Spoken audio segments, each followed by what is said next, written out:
तक अगर आप अपने आप को प्रूफ नहीं कर पाते हैं कि आप दोषी हैं या नहीं, तो कोई भी हो, मुख्यमंत्री हो, उप मंत्री हो, कोशिश चली जाएगी। देखिए, ये एक नया तरीका है लोगों को ब्लैकमेल करने का। तो जो ये कानून जो नया लाए हैं कि भाई 30 दिन तक अगर जेल में रहिएगा तो मुख्यमंत्री हो या केंद्र मंत्रियों का पद जो है स्वतः समाप्त हो जाएगा। तो ये कानून जो है स्पेशली शुरुआत कर रहे हैं चंद्रबाबू नायडू जी के लिए और नीतीश जी के लिए, जो है ब्लैकमेल करने के लिए, डराने के लिए ये कानून जो है लाया जा रहा है। ये लोग जो 400 पार का नारा जो बोलते थे और गिर करके आ गए और दूसरी पार्टियों पे जो मजबूर होना पड़ गया, उसलिए ये तरकीब अमित शाह जी ने निकाला है। और ये कानून केवल शुरुआती तौर पर अगर देखा जाए तो नीतीश कुमार जी और चंद्रबाबू नायडू जी को ब्लैकमेल करने के लिए, डराने के लिए जो है लाया जा रहा है। आप भी जान रहे हैं कि कई नीतीश जी के साथियों पर, अधिकारियों पे, खासम खासों पर ईडी, सीबीआई, इनकम टैक्स लगी हुई है। चंद्रबाबू जी के पीछे भी जो है एजेंसियां जो है लगी हुई हैं। तो उनको ब्लैकमेल करने के लिए एक नया कानून जो है ये इंट्रोड्यूस कर रहे हैं। इन लोगों का काम ही यही है कि नए नए तरकीब जो है लाओ और ब्लैकमेल करो, कानून बनाओ, ब्लैकमेल करो। लेकिन आप देखिएगा, पहले भी ईडी हो, सीबीआई हो, कई मुख्यमंत्रियों को अरेस्ट किया, जेल में रखा, लेकिन सब बड़ी हो गए। चाहे अरविंद केजरीवाल हो, हेमंत सोरेन हो, कई मंत्री हो, सब तो बड़ी हो गए। और मेमोरी तभी जाएगी जब तक गिल्टी अदालत जो है आपको दोषी जब तक नहीं मानेगी, तब तक जो है मेमोरी नहीं जाती है। तो ये केवल कानून जो है आई वॉश के लिए है और जानबूझ करके ये लाया गया है लोगों को ब्लैकमेल करने के लिए। और ये लोग हमेशा ब्लैकमेल करेंगे।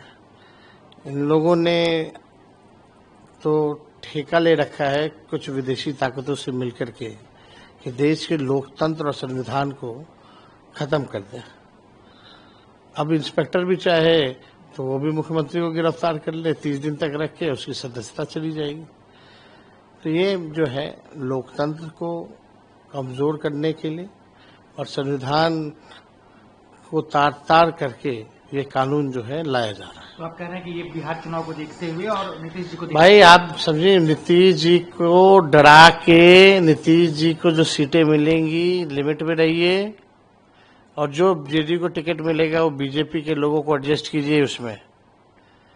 ये एक बड़ा खेल है और चंद्रबाबू नायडू जी को जो है साइज में रखने के लिए ये कानून जो है लाया जा रहा है। लेकिन नीतीश जी पर तो कोई ऐसा कोई मुकदमा नहीं है जिससे वो उनके सारे साथियों पर है ना भाई।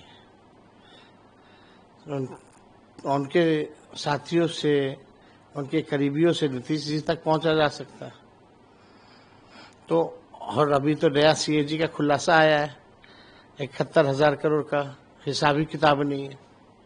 नया केस भी बना सकते हैं लोग। अच्छा, तो सीएजी का जो घोटाला हुआ है वो भी इसको इम्पैक्ट करेगा? हो सकता है, कौन जाने। लेकिन ये कानून जो है लोगों को ब्लैकमेल करने के लिए अमित शाह जी ला रहे हैं। लेकिन तेजस्वी जी सवाल बोलूं, बीजेपी का कहना है कि आप लोग जो हल्ला कर रहे हैं, विपक्ष हल्ला कर रहा है, क्यों कर रहे हैं? ये कानून तो सबके लिए है, बीजेपी के लिए भी लागू होगा, आरजेडी के लिए भी, जेडीयू के लिए, कांग्रेस के लिए भी, तो क्यों हल्ला कर रहे हैं? अभी सत्ता में कौन है? ईडी, सीबीआई, इनकम टैक्स किसके हाथों में है? ये तो देखना पड़ेगा ना।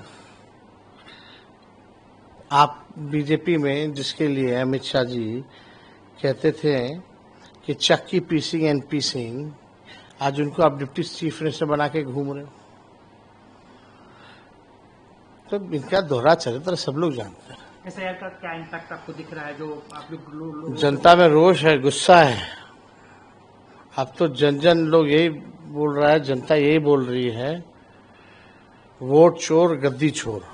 मोदी जी भी बिहार आ रहे हैं, इधर आप रैली वो आएंगे, वो हमेशा आते रहेंगे, कोई इम्पैक्ट नहीं है उसका। डरे हुए लोग हैं और जान रहे जनता में अब पकड़ नहीं रह गया।